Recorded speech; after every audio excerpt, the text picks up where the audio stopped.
एकेकाळी अधिकाऱ्यांची कमतरता असलेल्या नागपूर महानगरपालिकेत आता वर्ग 1 संवर्गातील अधिकाऱ्यांची पुरेशी संख्या आहे। स्थिती ही आहे की महापालिकेत पहिल्यांदाच 3 IAS कॅडर अधिकारी मोठ्या जबाबदाऱ्या सांभाळत आहेत।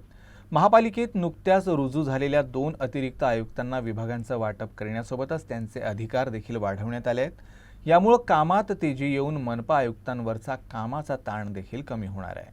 महापालिकेत अतिरिक्त आयुक्त म्हणून रुजू झालेल्या वसुमना पंत आणि वैष्णवी बी यांना विभागांचं वाटप करण्यात आलं आहे। नागपूर महानगरपालिकेत सध्या 3 अतिरिक्त आयुक्त आहेत, ज्यांना मनपा आयुक्तांनी विभागांचं वाटप केलं आहे। महानगरपालिकेशी संबंधित अनेक महत्त्वाचे विभाग महानगरपालिका आयुक्तांकडे आहेत। मात्र आपल्या अधिकार क्षेत्रातील कामाचा ताण कमी करण्यासाठी आयुक्तांनी दोन्ही महिला IAS अधिकाऱ्यांना अधिक अधिकार दिले आहेत। DPDC, PWD आणि PHE हे विभाग मनपा आयुक्तांकडे आहेत।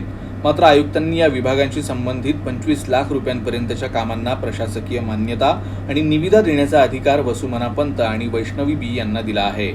यापूर्वी अतिरिक्त आयुक्त पदाची जबाबदारी सांभाळणाऱ्या आचल गोयल यांना या विभागांच्या फक्त 10 लाख रुपयांच्या कामांसाठी निर्णय घेण्याचे अधिकार होते।